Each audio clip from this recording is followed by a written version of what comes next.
সুন্দরগড় নামে ছোট্ট একটি গ্রাম ছিল। সেই গ্রামে বাস করত দয়ালু গরিব এক কৃষক। সারাদিন ধরে সে চাষের কাজ করত। জমিতে সারাদিন এত খাটাখাটনির পরও তার তেমন আয় হতো না। কোনো রকমে দিন চলতো। এই যে গরম গরম রুটি বানিয়ে ফেলেছি, দিনের একটু পান্তা ছিল সেটাও সাজিয়ে দিলাম। নাও নাও, তাড়াতাড়ি খেয়ে নাও। কি আর বলি গিন্নি, সারাদিন তো জমিতে খাটাখাটনি করছি, কিন্তু তেমন তো দু পয়সা আয়ও করতে পারছি না যে তোমার জন্য কিছু ভালো করে খাবার কিনে আনতে পারবো। কি আর করব বলো, আমাদের তো এই কপাল। যাই হোক, ভগবান যা করে মঙ্গলই করে। আমাদের যেমন করে চলছে তেমন করে চলে গেলেই হয়, কি বলো?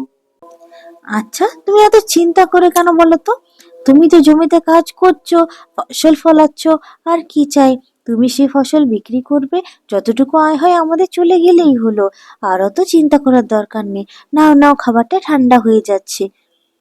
না গো, সকালবেলায় একটু ভাত আর ডাল করে দিলাম তোমার জন্য। তুমি তো সেই ফিরতে ফিরতে সন্ধে করে দেবে, তাই দুপুরবেলায় কিছু খাবে না? এত সকাল সকাল বেরোচ্ছ। সবজিপাতি তো তেমন ছিল না গো, একটু চাল ছিল, ডাল ছিল, তাই ভাত আর ডালই দিয়ে দিলাম। খেয়ে নিও কিন্তু।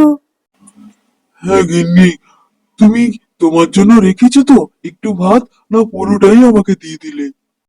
যাই হোক, আমি তাহলে চলি গো, এই তো দেরি হয়ে গেল মনে হচ্ছে। আসি গো তাহলে।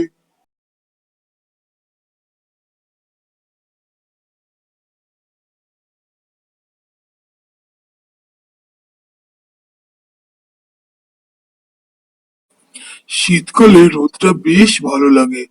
যাই হোক, খাবারটা খেয়ে নি। গিন্নি এত কষ্ট করে আমার জন্য রান্না করে পাঠিয়েছে। আহ, ডাল আর ভাতটাই অমৃত বলে মনে হচ্ছে।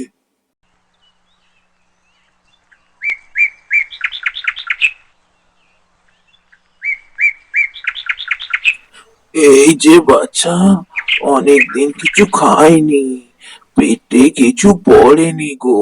কিছু খাবার হবে তোমার কাছে? আমি খুব ক্ষুধার্ত। হ্যাঁ হ্যাঁ বাবা, চিন্তা কেন করছো?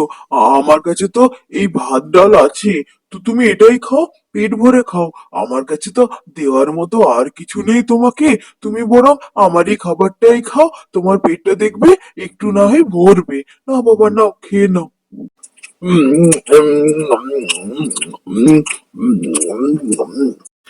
আহ, জীবনটা আমার জুড়ালো। কি ভালো হয়েছে ভাত ডালটা, তৃপ্তি করে আমি খেলাম। তুই নিজের খাবারটা না দিয়ে আমাকে দিলি, তোর খিদে পায়নি? না বাবা, তোমাকে খাইয়েই আমার পেট ভরে গেছে। তুমি যে তৃপ্তি করে কত ভালোভাবে খেলে, এতে দেখে আমার মন ভরে গেছে। খাও বাবা, খাও। তোর এত বড় মন দেখে আমি মুগ্ধ হয়েছি রে। নে, তোর জন্য একটা উপহার আছে। এই নে, এই মাটির কলসিটা বাড়ি নিয়ে যা। তোর মন এত ভালো, এত বড় মনের মানুষ তুই, তোর জীবনে কখনো দুঃখ কষ্ট আর থাকবে না। এই কলসিটাই তোর দুঃখ কষ্ট দূর করবে। এইটা বাড়ি নিয়ে যা। এই দেখো গিন্নি, তুমি যে ভাত বানিয়ে দিয়েছিলে, সেই ভাতটা আমি এক ক্ষুধার্ত বুড়ো বাবাকে খাইয়েছি। সে আশীর্বাদ স্বরূপ এই কলসিটা আমাকে দেয়, বলে এই কলসি নাকি আমাদের ভাগ্য বদল করবে। কিন্তু কিভাবে, সেই উপায় কিন্তু কিছু বলেনি। আচ্ছা ঠিক আছে গো, উনি যখন আশীর্বাদ স্বরূপ আমাদেরকে এটা দিয়েছে, নিশ্চয়ই আমাদের ভালো ভেবেই দিয়েছে। আমি এটা যত্ন করে রেখে দেবো। চলো, এখন খাবারটা বেড়ে দিয়েছি, খেয়ে নেবে চলো। আমি বরং একটু ভাত কম খাবো, ওই একটু ভাত এই কলসিটাতেই রেখে দিই। কালকে তখন কাজে বেরোনোর আগে ওকে দিয়ে দেবো, তাহলে পেটটা একটু ভরবে। বাড়িতে তো আর চাল বাড়ন্ত, কি আর করব।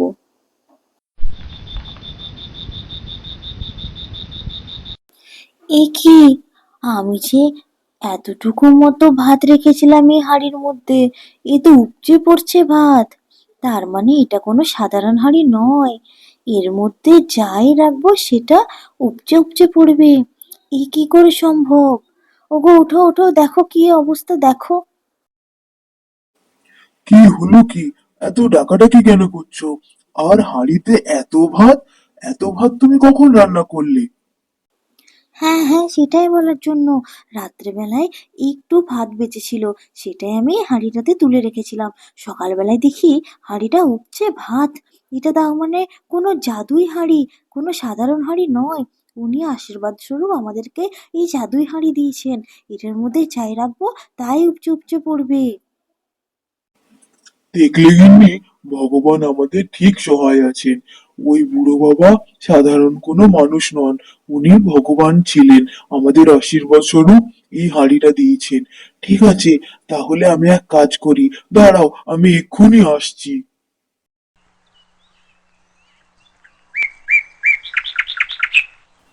এই নাও গিন্নি, আমি একটা বেশ বড় চিংড়ি মাছ ধরে এনেছি। এই চিংড়ি মাছটা তুমি ওই হাঁড়ির মধ্যে রেখে দাও, দেখো তো কি হয়। এই দেখো গো, ওই চিংড়ি মাছটা হাঁড়ির মধ্যে রাখলাম। তার কিছুক্ষণ পর আমি একটু বাইরে থেকে এলাম। এসে দেখছি হাঁড়ি ভর্তি চিংড়ি। আমাদের যে সবচেয়ে বড় ঝুড়িটা আছে সেই ঝুড়িটাও আটছে না। দেখো দেখো কত চিংড়ি! এ তো সত্যি আশীর্বাদ ভগবান আমাদের উপর করেছেন। এবার বলি কি গিন্নি, চলো আমরা দুজন মিলে একটা হোটেল খুলি, যেখানে যা চাই ভাত চিংড়ি মাছ সমস্ত রান্না করব, তা আবার খুবই কম দামে, যেন সকলে আমাদের হোটেলে খেতে আসতে পারে। এটাই ভগবানের আশীর্বাদ। আর আমাদের তো চাষবাস তেমন হচ্ছে না, কিছু ইনকাম এখান থেকেও হবে। হ্যাঁ গো, চলো আমরা দুজন একটা হোটেলের ব্যবসা শুরু করি, যেখানে যা চাই সবাইকে ভাত আর চিংড়ি মাছ খাওয়াবো।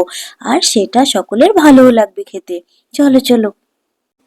আসুন আসুন, খেয়ে যান একেবারে কম দামে, পেট ভর্তি করে ভাত আর চিংড়ি মাছ, মাত্র 5 টাকায়। 5 টাকায়, মাত্র 5 টাকায় ভাত আর চিংড়ি মাছ, খেয়ে যান খেয়ে যান, একেবারে পেট ভর্তি করে খেয়ে যান। আর চিংড়ির চপ 1 টাকায় 5টা চিংড়ির চপ, তাড়াতাড়ি খেয়ে যান, 1 টাকায় 5টা চিংড়ির চপ, তাড়াতাড়ি আসুন তাড়াতাড়ি আসুন, খুবই কম দামে, সবাই ভালো করে পেট ভর্তি করে খেয়ে যান, আসুন আসুন। কাকু কাকু, আমি একই শুনছি, এটা কি সত্যি?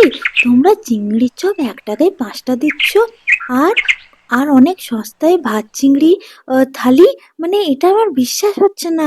আমি ওই জন্য তোমার কাদের কাছে এলাম জিজ্ঞাসা করতে। বাহ, অপূর্ব সুন্দর হয়েছে জানো, খুব ভালো হয়েছে খেতে। আমি সবাইকে বলবো আসতে তোমাদের এই দোকানে। আস্তে আস্তে সে গরিব চাষির ভাত চিংড়ির দোকানে ভিড় জমতে থাকে। এত সস্তায় এত ভালো খাবার আর কেউ কখনো কোথাও খায়নি। তাই সকলে আসতো তার দোকানে চিংড়ির চপ চিংড়ির থালি খাওয়ার জন্য। জাদুই হাঁড়ি এভাবে সেই গরিব চাষির ভাগ্য বদলে সাহায্য করে। এইভাবে ধীরে ধীরে সেই চাষির ভাত চিংড়ির হোটেল সকলের মধ্যে খুবই জনপ্রিয় হতে লাগলো।